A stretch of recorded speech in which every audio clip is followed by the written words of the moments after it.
ഇന്ന് വളരെ എളുപ്പത്തിൽ തന്നെ എഗ് റൈസ് എങ്ങനെയാണ് ഉണ്ടാക്കുന്നതെന്ന് നോക്കാം. നമുക്ക് നേരെ വീഡിയോയിലോട്ട് പോകാം.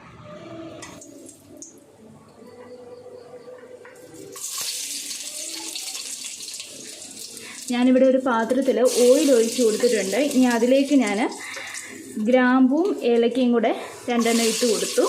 ഇനി അതിലേക്ക്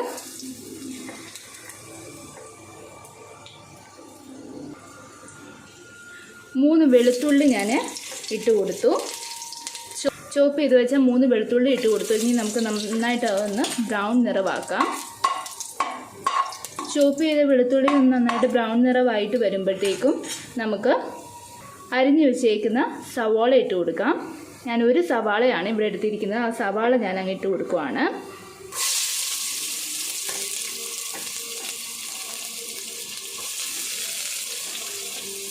ഒരു സവാളയും കുറച്ച് ക്യുമിൻ സീഡും കൂടെ ഇട്ട് കൊടുത്ത് നന്നായിട്ട് നമുക്കിതൊന്ന് വഴറ്റിയെടുക്കാം. ക്യുമിൻ സീഡിന് ഇത്ര കണക്ക് എന്നൊന്നുമില്ല, ഏകദേശം 1/4 സ്പൂണ് മതിയാകും എൻ്റെ ഒരു കണക്ക് പറയുകയാണെങ്കിൽ. ഈ സവാള നന്നായിട്ട് വഴറ്റിയെടുക്കുക. നമ്മൾ എത്രത്തോളം വഴറ്റുന്നു അത്രത്തോളം ടേസ്റ്റാണ് നമുക്ക് ഈ ഒരു റൈസിന് വരുന്നത്. ഞാനിവിടെ ഒരു സവാളയാണ് ഇട്ട് കൊടുത്തത്, ഒരു മീഡിയം സൈസ് സവാളയാണ് ഇട്ട് കൊടുത്തത്. അപ്പോൾ അത് ഏകദേശം ഒന്ന് നന്നായിട്ടൊന്ന് വഴന്നു വന്നിട്ടുണ്ട്.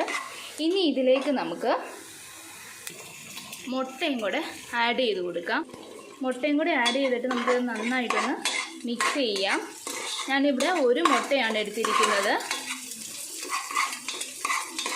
ഏകദേശം 250 ഗ്രാം ചോറിന് ഒരു മുട്ടയാണ് ഞാനിവിടെ എടുത്തിരിക്കുന്നത്. നിങ്ങൾക്ക് എത്ര മുട്ട വേണേലും ആഡ് ചെയ്യാം. മാക്സിമം 4 മുട്ട വരെ ആഡ് ചെയ്യാൻ പറ്റും. ഇനി നന്നായിട്ടൊന്ന് മിക്സ് ആകട്ടെ.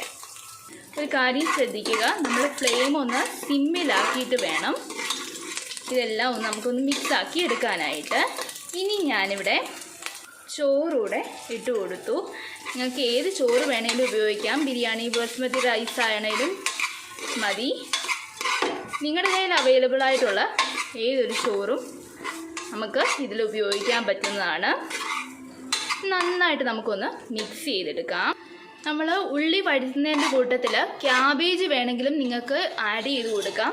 ക്യാബേജ് ഓപ്ഷണലാണ്, വേണമെങ്കിൽ ചൂസ് ചെയ്താൽ മതി. ഇനി നമുക്ക് ഇതിലേക്ക് കുരുമുളക് പൗഡർ ഇട്ട് കൊടുക്കാം. ഞാൻ ഏകദേശം ഇവിടെ 1 ടേബിൾ സ്പൂൺ കുരുമുളക് പൗഡറാണ് എടുത്തിരിക്കുന്നത്. എന്നിട്ട് ഇതെല്ലാം കൂടി നമുക്ക് നന്നായിട്ടൊന്ന് മിക്സ് ചെയ്ത് എടുക്കാം. ഞാനിവിടെ ആവശ്യത്തിന് ഉപ്പ് കൂടെ ചേർത്ത് കൊടുത്തിട്ടുണ്ട്. ഇനി നമുക്കൊന്ന് നന്നായിട്ടൊന്ന് മിക്സ് ചെയ്തിട്ട് ഫ്ലെയിം ഒന്ന് ഓഫ് ചെയ്ത് വെക്കാം. അങ്ങനെ നമ്മുടെ എഗ് റൈസ് ഇവിടെ റെഡി ആയിരിക്കുന്നു. നിങ്ങളെല്ലാവരും ഇത് ട്രൈ ചെയ്യണം.